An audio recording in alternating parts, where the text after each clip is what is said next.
샬롬 6월 21일 화요일 하나님 나라를 시작하는 말씀 묵상 시간입니다.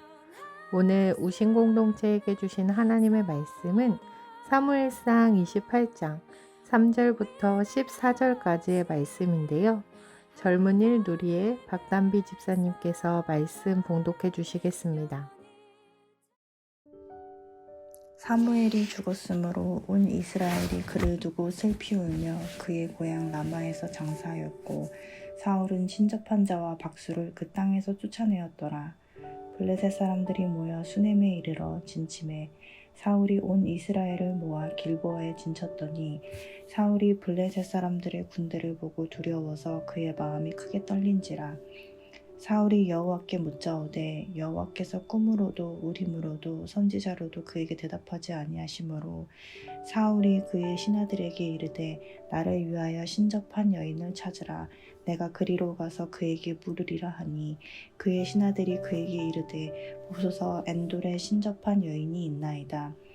사울이 다른 옷을 입어 변장하고 두 사람과 함께 갈새 그들이 밤에 그 여인에게 이르러서는 사울이 이르되 청하노니 나를 위하여 신접한 술법으로 내가 네게 말하는 사람을 불러올리라 하니 여인이 그에게 이르되 내가 사울이 행한 일 곧 그가 신접한 자와 박수를 이 땅에서 멸절시켰음을 아나니 내가 어찌하여 내 생명의 올무를 놓아 나를 죽게 하려느냐 하는지라.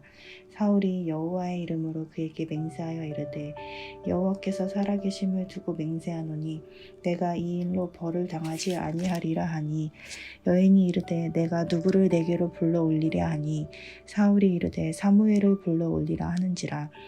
여인이 사무엘을 보고 큰 소리로 외치며 사울에게 말하여 이르되 당신이 어찌하여 나를 속이셨나이까. 당신이 사울이시니이다. 왕이 그에게 이르되 두려워하지 말라. 내가 무엇을 보았느냐 하니 여인이 사울에게 이르되 내가 영이 땅에서 올라오는 것을 보았나이다 하는지라. 사울이 그에게 이르되 그의 모양이 어떠하냐 하니 그가 이르되 한 노인이 올라오는데 그가 겉옷을 입었나이다 하더라. 사울이 그가 사무엘인 줄 알고 그의 얼굴에 땅을 대고 절하니라. 사울은 수넴의 진을 친 블레셋 군대의 진영을 보고 마음이 크게 요동쳤습니다. 너무도 두려워 하나님께 여쭈어 보았습니다.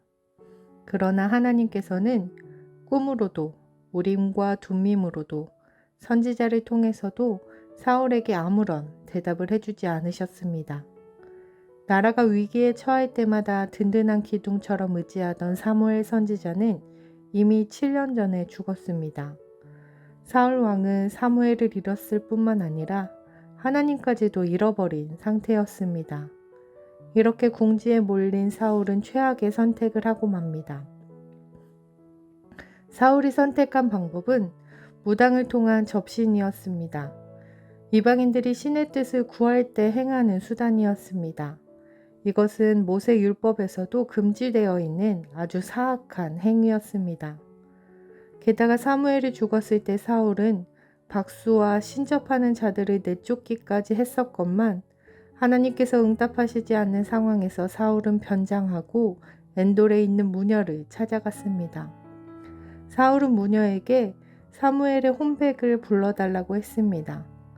그가 사무엘을 불러 올리고 싶었던 것은 사무엘이 자신에게 기름을 부어 이스라엘의 왕으로 세운 사람이었으며 자신에게 그동안 조언을 해주었던 사람이었기 때문입니다. 사울이 택한 방법은 너무나 비정상적이었습니다. 현재의 상황을 해결하기 위해 도무지 알 수 없는 하나님의 뜻을 알기 위해 명백한 하나님의 뜻을 거역했기 때문입니다. 사울은 처음에는 신앙적인 방법을 사용하는 듯 하다가 상황이 여의치 않으면 그 방법을 포기했습니다. 사무엘상 13장에서 사울은 사무엘을 기다려 제사를 드리려다가 사무엘이 늦자 자신이 직접 제사를 드렸습니다. 15장에서는 하나님의 명령을 수정해서 수행했습니다. 아말렉을 진멸하라는 하나님의 명령을 그대로 행하지 않고 자신이 보기에 좋은 가축들을 남겨둔 것이었습니다. 이것이 바로 하나님께서 사울을 버리신 이유가 되었습니다.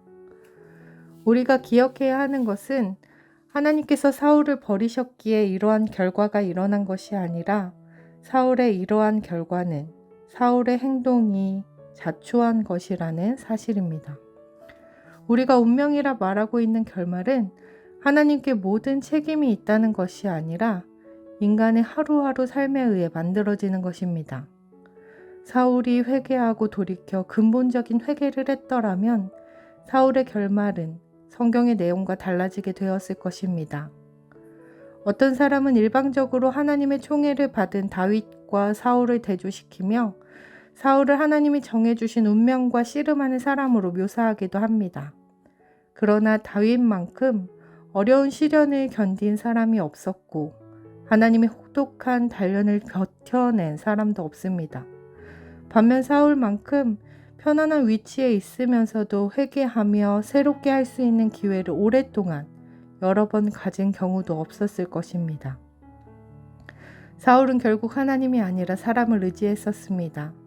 그나마 사무엘을 통해 하나님의 말씀을 들었던 사울은 사무엘마저 죽게 되자 하나님의 말씀조차 듣지 못하게 되었습니다.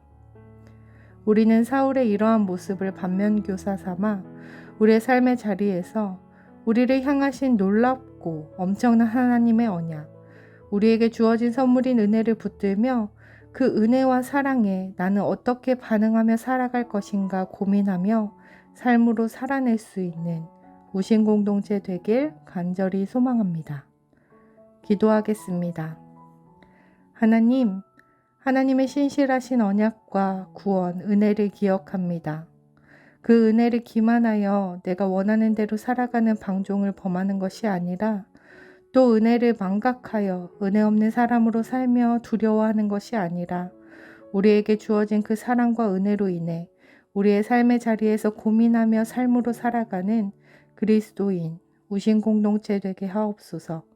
감사드리며 예수님 이름으로 기도드립니다. 아멘.